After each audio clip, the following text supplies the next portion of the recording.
live. Omar, what's good? What's up, baby? Thanks for being here, bro. Thanks for having me. How you feeling? Man, a little bit nervous. A little nervous? I'm good. First podcast? First podcast. No, man, I just want to talk about your hoop story. I know there's a few other things we're going to talk about today, but my first question to you is, when did you start hooping? Oh, man. How old were you? Like, the journey of the basketball journey it's like in 3 different sections. Mm-hmm. I started late. Okay. So, I started around 13. Dang. And it's been crazy. I mean, looking back now, there's no way I would imagine being a 10-year professional basketball player. Right. So I never played AAU. I got cut 6th, 7th, 8th, 9th, 10th grade of high school. Didn't make the teams. My junior year, didn't get any playing time. I finally made the team. I was hyped up. Didn't see the court. And then my senior year was my breakout year. Wow. Senior year was, I averaged about 22 points, 6 assists, and I was district player of the year in Central California. That is wild. So it's been crazy. Like the people that were district player of the year was like names like Chuck Hayes, David Paris, Adrian Oliver, Reeves Nelson, guys who like played in the Pac-10 and the NBA. Yeah. So they're like, who's this Omar Krayem dude coming out of nowhere? So that was crazy. And then thinking like, okay, wow, I finally made something happen. And then I didn't get not one university scholarship coming out of high school. So when you were getting cut year after year, was that 4 or 5 straight years, 4 years? Dude, it was like 7, because I started at 12, so 12 was like 7th grade. So what kept you going? What kept you hooping? Dude, I mean, like all the kids that played basketball, I didn't grow up in the AAU, circuit, and like everybody that was making the team and was doing well was getting served by me at the parks and after school. So I knew deep down inside that like I can play basketball, and I really I think I struggled a little bit with like ADHD growing up. You want people's attention. I'm like the class clown, talking too much. So basketball is kind of like an outlet to get that attention. That, at a young age, you don't know that that's what you're desiring, but then that was kind of the outlet. And I think just like playing against these guys every day at the park, and playing one-on-one for money, beating them. I'm like, dude, I should be on the team. But I think I understood why I didn't make the team too. I don't like playing the victim, like, they didn't like me. Yeah. Or I think it was just like a combination of things. I think I was really good, that it was kind of hard to coach me. Yeah. Like in a way, like when someone's really good, it's hard to coach them because you can't fit them into a box. Yeah, they're not gonna listen either. And I'm not really gonna listen. And I think it was like combination of just not having the political backup, the AAU dad, the people that are just like backing me up. I was just kind of like, it was just you. I grew up in a neighborhood, I'm not ghetto or nothing, but I just grew up in a neighborhood and just, doing what kids do. Right. So it was that, but I think like in my deep down side, I was like, I'm not going to quit, and I'm nice. Like I knew I was good. So did you ever have any moments where you were like, I'm done with basketball for a little, and like you put it away for a little, or you always were? Nah, dude. I mean, look. I'll be honest. Like I don't lack anything with confidence. So like, I knew like nobody could tell me nothing. It was crazy. I was brainwashing myself. Like I would just walk around with a basketball and like just tell myself I'm going to the NBA, or tell myself nobody can stop me. And that was like, that's a powerful thing, like 100%. To do that. And I was doing that on accident. Yeah. I didn't even know what I was really doing to myself. I was just walking around just brainwashing myself, saying, I'm really that guy, even though I wasn't that guy at the time. So I asked when you started playing, because I was going to guess that you started at a very young age, because what I get from you at the gym, and I think other people get, is that you just love basketball. You love hooping. Like you come in early, you get extra work. You're always doing crazy combos, like a little kid at the park, right? Like just going crazy. Yeah. But that's intriguing. That's pretty dope. Man. I mean, as far as like the love of the game, I think it started off, like I said, like when I look back at it, I think it started off like there was an energy that needed to be, you know, let out, and basketball was kind of the outlet. But then once I got into it, it was like fun. Yeah. Then I like fell in love with the fun part of it, and then it was like, oh, this can pay for my school. This can make me never work again. Yeah. I'll just play basketball. So you had no offers coming out of high school. What was your next step after that? So I'm coming out of high school, and I'm just like, okay, yes, finally. And then I get out, and like, I'm talking to my high school coach, and I'm like, not one school has offered me a scholarship. Like the local schools, the local universities, nobody. That's I'm crazy. like, what is going on? Like, and I'm really good. Like I averaged like 21 and like 6, and I shot like 60% from 3. Like I had a crazy year. Yeah. And in high school, like I was throwing the ball between people's legs and throwing lobs off the glass, and just I was doing crazy stuff. Like the game, that's why my name's Omeezy, because I've been given that nickname when I was like 13, because the game just comes easy to me. Like it's always been like that. So for me not to get a scholarship, I took that person. I was like, man, you guys, I'm off that. Right. And so, and what's crazy is I go to the local junior college, which is Modesto Junior College, Coach Paul Brogan. So I go in to have a meeting, like, you know, to get recruited. And I really didn't want to be at the local JUCO, but I was like, all right, if they're going to give me a chance. Yeah. So I go to have a meeting with them. And the first thing he tells me is like, oh, you're not going to start next year. So I'm like, whoa, I haven't even played. I haven't even stepped into practice. Like, how are you predetermining I'm not going to start? It's like, yeah, we have this guy from last year. I'm like, the guy that I kill every open gym in high school? All right, I'm not coming here. Dang. So I just kind of sat around that summer. I didn't register in any schools. And, you know, a blessing came down which was probably the best thing that happened in my career, was I got to go to a junior college out of state, Lower Columbia College. Shout out Coach Rafa if you're watching this. I basically got to the Coach Popovich of JUCOs. It was just crazy. Man. This guy has been he's been coaching at the JUCO for like 15 years. He's been to the championship like 9 times. He's won it 5. It's just his ability. He's almost psychotic in a way, no disrespect. But his ability to just like, you know, he had OCD, so he was like, just everything had to be exact, and like you had the V cut. So he really taught me how to be a professional point guard, pretty much. Like I had raw skills.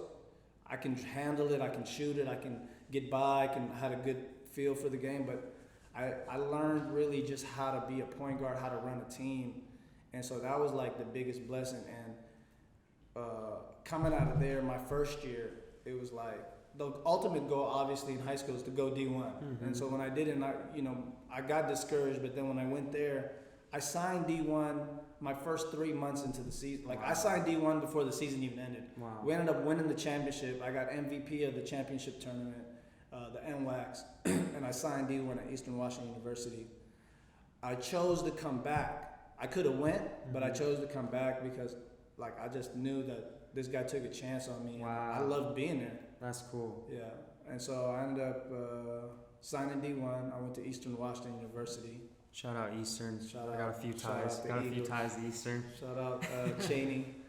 I'm not gonna talk about what happened in Cheney. Shout out Cheney. Was it good out there? It was fun, man. Yeah. It was you know how it is in Cheney, small college town. Yeah. You got Gonzaga 10 minutes away, Idaho State 15, 20, Washington 45 minutes. So everything was just close by. It was just a college atmosphere. Yeah. It was hard. It was kind of hard to be focused on basketball sometimes, but it was good. How'd It you was play fun. though? I did well. We had Rodney Stuckey. He was averaging like 32. Okay. And so I ended up finishing the season averaging like 9 points and like 4 or 5 assists. And it was just kind of hard because I was starting at point guard in the beginning, and then NBA team started wanting Stuckey to play point guard because that's his NBA position. Yeah. So all of a sudden, like in the middle of the season, coach comes to me and is like, "Yeah, you're gonna stand in the corner now while Stuckey runs horns the whole Right. the whole game." Right.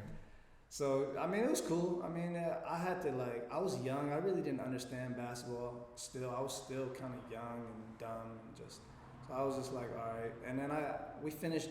We underachieved. Mm-hmm. And then I had some like personal issues, like with family and stuff. After that season, I was like, you know what, I gotta go home. So I just transferred back to California. Okay. And I went to Cal Baptist here in Riverside. Finished my senior year. Averaged like, I don't know, 20 points, 5 assists. It was like, the GSAC conference, and it was just not respected. So it was hard to go from that atmosphere of D1 to like a small school, but I was just like, all right, let me get my degree and let me just play some basketball.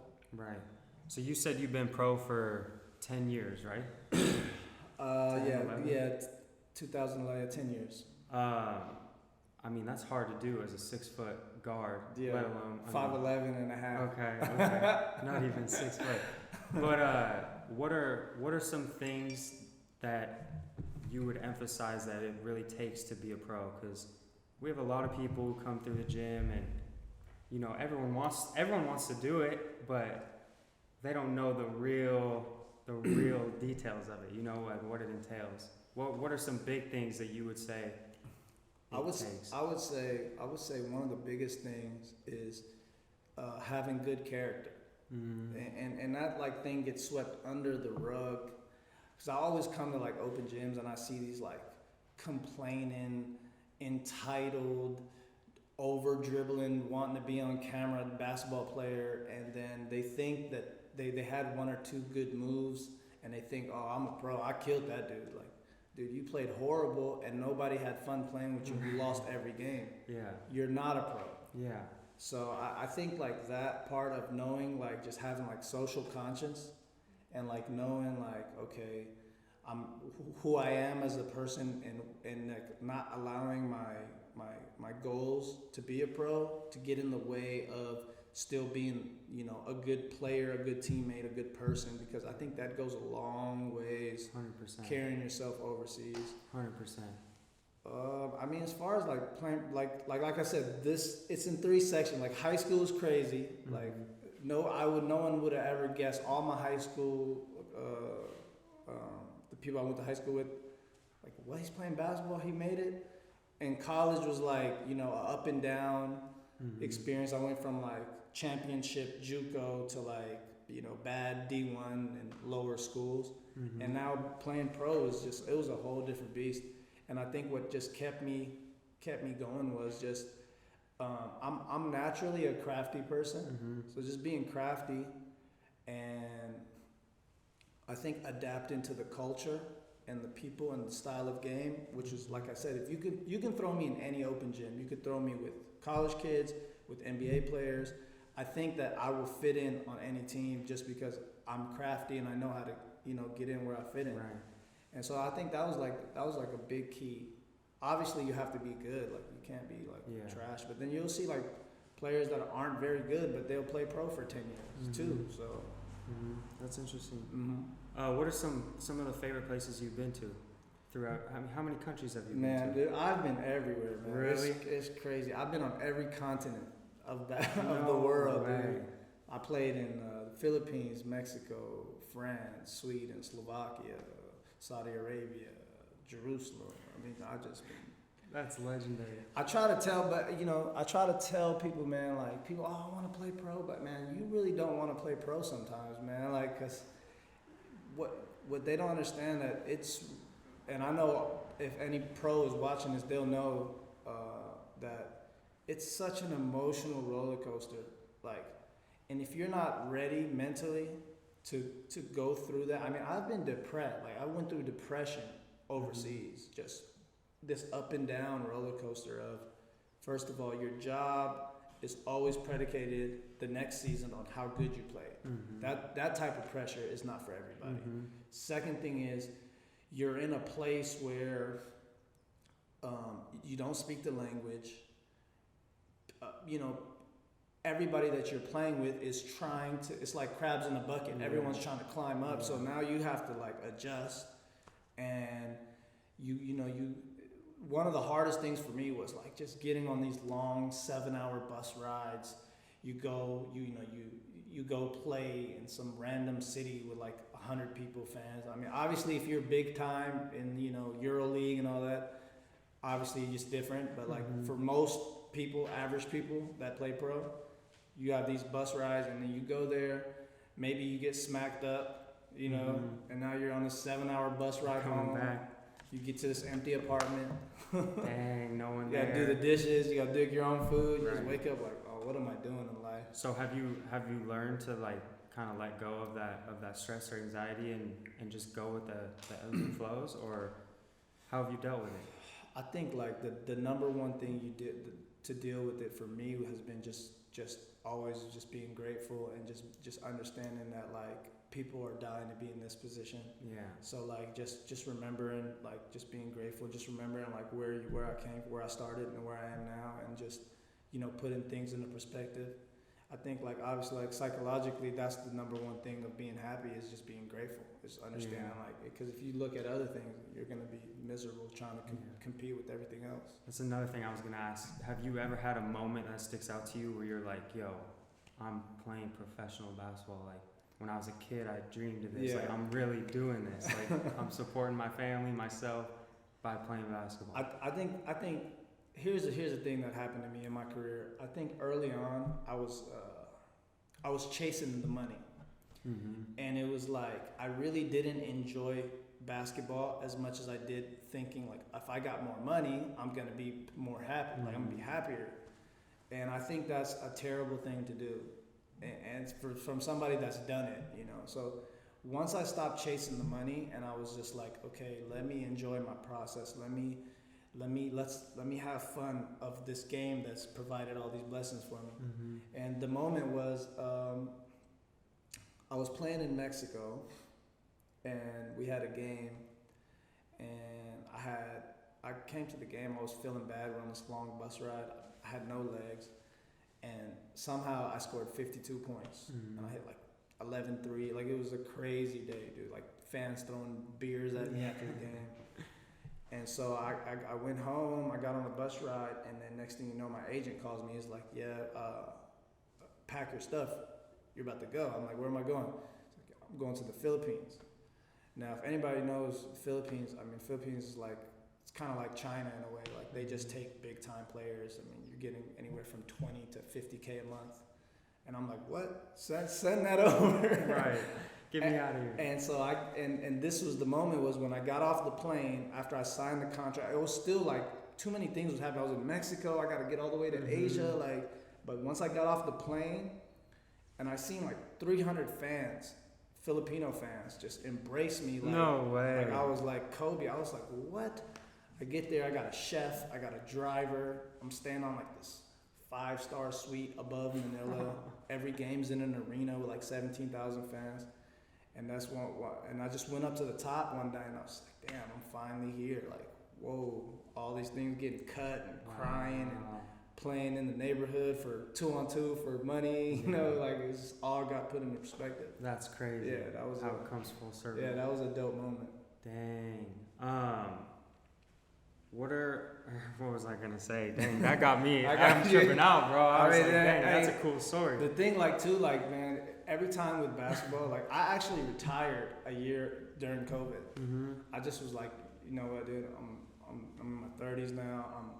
I'm done with COVID. Like, I'm done with basketball. COVID, I'm in a transition, and it's like when it got taken away, it's like I fell in love with basketball all over again. As like this is the most you've seen me like all summer. I've been coming to J-Law's probably like what 5 years now. Yeah, I was gonna mention it. It's been like a different O. Yeah, a different O. And I think like honestly like I really just fell back in love with basketball. Like I love basketball. I love to play. I love to compete. I love to, mentor other players, and I love to come to open gym and manipulate the open gym and win a lot of games. And yeah, this man's counting his wins at open gym after each win. He's letting everyone know. I mean, we've been going on a little run, man. Me, Jay Led, and Andy. That's the little crew right now. Yeah. We were getting 8 in a row last week. But that's what makes you a pro. Like you're trying to win every. Like I mean, yeah, I think like competitive nature is like it's necessary. Not everyone has that. If you want to play at a high level, I mean, anybody that's good, you can take anybody at any sport, at any business. Mm-hmm. If he's not competitive, he's probably not good at it. Yeah. So, yeah. Who are some guys you molded your game after? The main guy is Mike Bibby. Okay. Because, you know, I was in Northern California, and it was the time where it was like Lakers versus Kings, and I just love Mike Bibby, man. I like his game in Sacramento Kings. Mm-hmm. I was just stealing all his moves. I was just like, man, this dude is clutch. And so, like, I think, like, wanting to take that last shot, you know, I've hit, like, 5 or 6 game-winning shots in my career, which is amazing. That's what I was going to ask when I got stuck a few months ago was, what's the best moment of your career? Because I've seen you post some game winners, and I'm like, yo, those are crazy game winners. Yeah. But there's been a few. Do you have a number one? Man, I think probably my favorite one was I was playing in Sweden for Umeå Basket, and that year, like, the team that we got the team from the second league to the top league. So it was like the first year we were in the top league, and no one expected us to like win games or do anything. And we played Solna Vikings, and I hit like a half court game winner shot, which was like to this day at the buzzer. I got fans like hitting me up about how they. Were you guys down or tied or what? It was down 2. And I just wow. like, dribbled across, did like an in and out. I kind of like lost the ball and like grabbed it and just shot it and swished it from half court. And I did the Kobe celebration like this. That's nice. Yeah, that's probably one of my favorite ones. That's sick. That just gives you chills. Or yeah, what? I mean I was like 28 maybe 27. I was like kind of in my prime of basketball, and it was just like, wow, I can't believe I made that. That's dope. Yeah. Let's talk about your shirt, Hoop Ticket. Hoop Ticket, man. I wore it on purpose today. I know you did.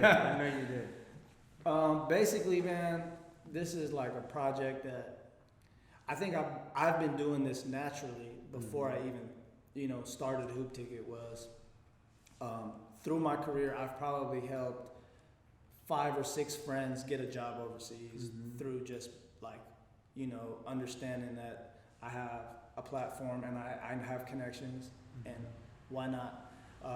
One of my best friends, Jermaine Jordan, he was working at, he played with me in JUCO, he won the championship. He was working at Walmart for like 5 years after college, and this team, Umeå Basket, they didn't have a lot of money, and so they needed a player, and I was like, let me get you this guy. This is one of my good friends. Yeah. So we get him for like $700 a month, which is like crazy. But he was like, all right, I'm ready. He was playing like in some semi-pros. He shows up, dude, he averages 20 and 10, and now to this day, he's making $6,000 to $10,000 a month. He's played in Mexico, France. Like he just went on and had a crazy career. And that's still my guy to this day. I still talk to him.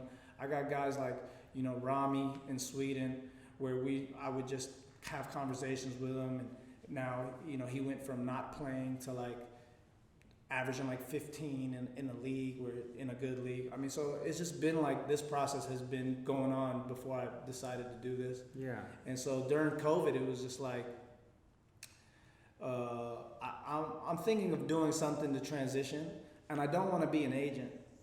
So I just figured like, look, you guys heard my story, so my story is crazy. I'm not a traditional basketball, I'm not an AAU circuit basketball player. I had to get it out the mud, and so I was just like, what can I do that can, you know, have impact? Like actually something that people need. And so like the whole thing about Hoop Ticket is like, if you're not a big household name, what do you do when you come out of college if you want to continue playing pro? Most players that are decent will sign an agent, some random agent they met on Facebook, and then they'll just wait around all summer, and the agent will be like, I couldn't get you a job. What do you do after that? Is your dream ends? So I just figured, okay, I've played in a lot of places where opportunities can happen, where I didn't play EuroLeague, so I played in a lot of places where beginner players can take a chance, and teams trust me and would rather get a player that's not coming from an agent, because an agent is looking for his own benefit money, where they can get a really good player that I believe in, that I know, and I can just connect the dots. And so I was pitching this idea to like 3 of my friends, and all these guys play professional basketball. One's in France, one's in Sweden, and one's in South America. I think like Uruguay or Mexico, somewhere in South America. And so what we do is we just partner up all of our connections, and we help people. Like you can go on hoopticket.com, apply for a consultation. It's free. I'll call you and I'll talk to you about your situation and see how I can help you. Yeah. And I'll tell you straight up, like, dude, you don't have a chance. Right. Like, or hey, and some of the things we talk about are which is I think is a big thing, is kind of swept under the rug, is your online identity. Because an agent will grab you, he won't do any work for you online. He'll just like make a highlight tape, put you on his website, then put you on an email and send you to all these teams. But if a coach wants to, if I tell a coach your name and he Googles you and it's just random information, he's going, this guy's not a basketball player. Where do you play? I don't know anything. Yeah. People's attention span. Yeah, it's quick. It's like, on to the next one. Yeah. So one of the things we do is we organize your info in a way that when I tell somebody, Max, check him out, as soon as he clicks, he knows who Max is right away. And I'm sure like SEOs and how to do the search engine and how to organize your stuff is important. Your Wikipedia, there's a Eurobasket.com. You need to have your stuff organized just to get the chance. There's so many basketball players, and so we focus on that. Another thing we focus on is, your style of play matters. If you're like an athletic player who just like jumps out the gym and you can really play, and I grab you and I say, hey, come play in Spain, you're gonna get sent home. Because in Spain they play like these cross 50 screens, Action, Princeton type. Yeah. You don't fit in there. Yeah. I'm not sending you there. I'm going to send you to France. And so how are we going to navigate your career to get you over there? And that's important. An agent just wants to make money. Yeah, just wants to. So he doesn't. And I've played basketball and I've been crafty. And you asked me how I kept a 10-year career, was being, a small guard that's not athletic, that didn't come from a big school, is I've understood what it takes as far as my game and where do I fit and what fits and what works and what doesn't work. I just want to give you a small thing. My first 3 seasons as a pro, I averaged 20 plus points. I was like, I'm getting a bucket at all times. I'm just going to be a walking bucket. Someone's going to pay me for that. I didn't see a check over $3,000 a month. And I'm like, what is going on? Older Omar is like realizing, you're scaring teams away, dude. You're like Westbrook out here. You know what I mean? No disrespect. I fuck with Westbrook. Can I cuss? Yeah, you're good. No disrespect to Westbrook. But I'm not, in a way, as a point guard, I was scaring teams away in Europe. Yeah. So as soon as I toned it down, and I was like, okay, let me get about 15 points, 7, 8 assists. And let's win. And I was winning still. Yeah. I've never been a loser. Like Yeah. I've never been like on a losing, like I've had like 1 or 2 losing seasons, but other than that, dude, I've always won. I win at life. So I'm not gonna go overseas but I was just killing in a way. I was like overly doing it, which was scaring teams away. So I just like took a step back, and then next thing you know, it opened up for me.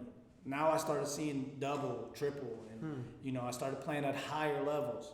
So that's just a small thing to understand that through Hoop Ticket, that's kind of what we do, is we educate you, we empower you, and we give you a platform and a network that if you're here, we're gonna get you seen by somebody who cuts a check. I have ex-players that became coaches. I've played on teams. We have a good network, and it's not just me. It's, shout out my boy Sade in France and Magnus in Sweden. And so we connect everything together. I think that's cool that you guys are educating them as well. Like spitting them game, like on certain situations and how to handle things and what to do, where to go, like that's big time, because a lot of people don't have that in their corner, it's a cold world out there, especially in Europe. I mean, like you come out of school, you probably get like 15 dudes trying to hit you up about exposure camp. Come pay this much money, and then you were gonna have, and then you pay the money, you go There's to a whole Vegas, system. and you lost all your money, and you didn't do, and nothing happened for you. So and then when you're overseas, like you have rights. Mm-hmm. You're an employed person, so you have rights that the teams take advantage of players who don't have, Who aren't aware. who aren't aware. Like, you know, I've had it happen to me. I've gotten cut, didn't get my money. They told me, a bunch of things I can talk about. For obviously, a lot of professional basketball players went through if they had a long career. So, yeah. I mean, just the empowerment and just being able to like grab, you know, something and watch it flourish has been it's just been amazing. This has been like one of the best, you know, satisfactions for me. You said so you just started this, correct? Like a few months ago. Yeah, we started about 3 months ago. We got 3 players signed. Yeah, you've already got 3 people jobs. We got 3 people jobs, and these guys, one player turned down 2 jobs. Wow. Oh, and I understand him. My boy Logan Hicks. I don't want to put his business out there, but he got a kid and a family, and so some of the jobs were just like, you know, it was like 2 months in Mexico. He didn't want to go for 2 months, and it was like another job which was low paying, which is, I mean, you got to understand, like, there's millions of basketball players that are willing to go play for free. Mm-hmm. They're willing to pay to play, which is like crazy. But so, I mean, we've been pretty successful at what we're doing, and you know, we just started, so we still we have some ideas that we want to do. We want to have a tour camp in Europe where we bring players, and then we play against the local teams in Europe. One in France, one in Sweden. I've been playing in Sweden for about 6 years, like on and off, like going back and forth. And so like I have a really good relationship in Sweden, and my boy played in France his whole career. So what we'll do is like we'll get like 10 players that we'll handpick, and we'll get them out there, and then we'll play preseason games against teams. And teams would love that because teams like, and we looking for preseason games, especially you play against 10 Americans that you might have a chance to sign. Yeah, it's like for them, it's a win-win situation. So it's clear that you're passionate about helping people. Do you feel as if you have like a purpose to do that or something? Because you don't have to be going out of your way to improve people's lives, you know, but you are, and it seems like you're happy doing it. Honestly, man, I really don't know. Yeah. If I want to be honest, I mean, it just comes natural. I mean, I think us as humans, we're born to just assist people. You know, like if you're not, like, if you're greedy and you're getting everything, you always see the greediest people are the not happy, the most miserable people. And so like, I feel like there's satisfaction in helping others, of course. I don't know if that's my purpose, man, but I know that that's something I've been doing since I was like 10. Yeah. I mean, I've always been a leader, and you'll see me out even when we're in the gym. I'm always just grabbing some guy like, hey, man, trying to help him out. You know, do this, or hey, you want a Cliff Bar? Yeah, I see you. So I mean, that's just natural. That's just natural for me. So I don't know if it's my purpose, but it feels good. It's satisfaction in it, and you know. Are you a religious man, or do you have? I'm a religious man. I mean, I fear God. I'm a God-fearing man, and you know, I just feel like in the end, karma is everything. So I mean, what you give is what you get. So I mean, of course, like, you know, God, you know, God is everything in life. I mean, last question, unless you want to talk about anything else, but being in so many different countries and experiencing so many different cultures, what have you learned most about humans in general?